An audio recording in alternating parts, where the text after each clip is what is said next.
چې نه چې عالم نه جوړېږي وجه څه ده؟ وجه دا ده زما عزتمندو زمونږ خلکو مزاج دا دی چې په جومات پیسې ولګوه. زمونږ خلکو مزاج دا دی په یو محله کې 15 جوماته جوړ کا. اجي صاحب وایي نوم مې وشي اور جومات مې جوړ کو. الله مې قسم وي په جومات جوړولو باندې نه ده ګوره یاد وساته. جومات جوړول د ایمان نښه ده. جومات جوړول عظیم کار دی خو یوازې جومات جوړول نه دي. زما عزتمندو ما نن سوچ وکړه لومبنی د مسجد امام محمد رسول الله، لومبنی د مدرسې استاد محمد رسول الله، لومبنی د قرآن استاد محمد رسول الله دی. رسول الله مبارک غوښتل چې د مکې دا ټول خلک په اسلام کې داخل شي، لیکن ټول په اسلام کې داخل نشو. ابو جهل د دنیا نه کافر لاړی، ابو لهب د دنیا نه کافر لاړی، عتبه د دنیا نه کافر لاړی، شیبه د دنیا نه کافر لاړی. دا عتبه ولې مسلمان نشو؟ دا ابو لهب ولې مسلمان نشو؟ دا ابو جهل ولې مسلمان نشو؟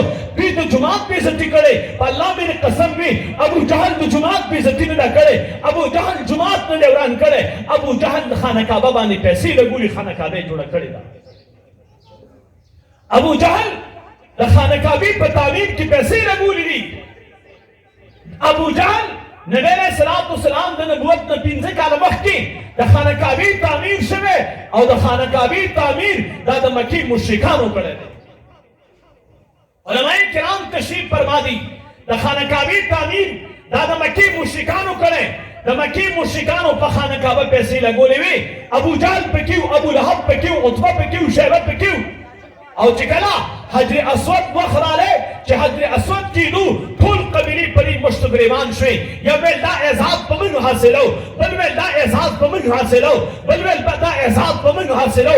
فیصله وشوله چې سبا څوک سهار وختي رالی هغه څه فیصله وکړه موږ ته به منظوره.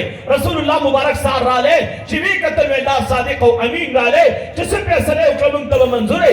هغه څادر راوغوښته او حجر اسود یې په خپل لاس پکې کېښودو او د یو قوم سردار ته اواز وکړو.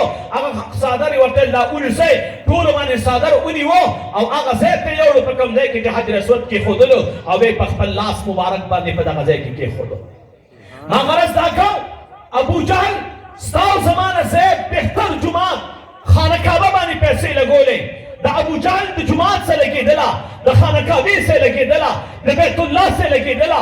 د بیت الله په مېلمنو یې خوراک کو، د بیت الله مېلمنو له بیا ځای ورکو، د بیت الله په مېلمنو یې څښاک کو. خو زما عزتمندو د ابو جهل د جومات د امام څه نه لګېدله.